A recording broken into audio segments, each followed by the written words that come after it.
New at 6, Ohio Governor Mike DeWine says he is committed in 2024 to getting a faster route between Columbus and Toledo, revisiting gun-related legislation that could make our cities safer, and making education funding and results in the classroom a priority.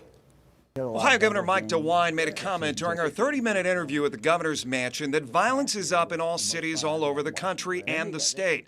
Even though numbers in Toledo last year were down, it gave us a chance to talk about this. A 16-year-old boy, according to Toledo police, accidentally fired off a shot in Franklin Park Mall food court, going through his leg, ricocheting off the floor, striking a 15-year-old girl. But this was a 16-year-old. As a grandfather, as a father, doesn't that give you pause? Yes, it gives me pause. The governor says he supports the Second Amendment and stresses that Ohio cities already have tools at their request to combat gun violence, including bringing in the Ohio State Highway Patrol to back up police, increasing liquor control presence in bars and shops, and engaging the parole authority. And he says the legislature is sitting on its hands when it comes to safety protection orders. If granted, they would remove firearms from potentially dangerous individuals and get them the mental health treatment they need. The governor made headlines last week vetoing House Bill 68, which would have blocked gender-affirming care and transgender athletes in girls' and women's sports. In a social media post, GOP presidential frontrunner Donald Trump calling him a stiff. You've been in politics a long time. So where do you define the line between party and just common sense? Because I think I hear what you're saying here is you chose the path of common sense rather than party. Is that fair? Look, in fairness to the people who are on the other side of the issue, I think they are very well intended. I think they are motivated by caring about kids.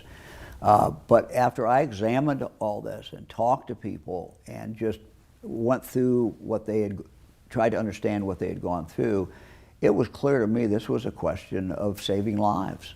Northwest Ohio leaders have told WTOL 11 that it's hard for Northwest Ohio to benefit from major projects downstate like Intel because of light after light after light on US 23. In fact, ODOT says there are nearly 40 of them between Columbus and Toledo.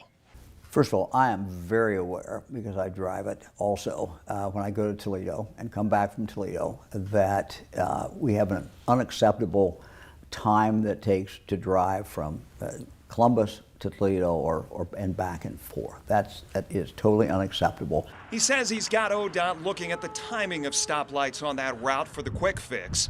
But long term, there's no quick fix. The governor also touched on the economy again, saying while the unnamed data center planned for this piece of land off 582 in Wood County won't bring in a ton of jobs up front, he's watching for what may follow. While they do not employ a lot of people, they attract other companies to come. And that's why we love data centers, because other companies see they want to be close to a data center. Mm-hmm. And so when you're getting a data center, that's a good indication. And it's a good indication of what's going to come. So that could be good news for Wood County and Northwest Ohio in 2024. Ohio legislators, they are expected to override the governor's veto on House Bill 68 as soon as they return from break next week. I asked the governor his hopes for Ohio in 2024, and he says he is focused on education and boosting state reading scores. We discussed the state school funding formula and its impact on our local districts, plus what he learned from the UAW strike. You can hear more of the conversation. We'll post that on our YouTube channel later tonight.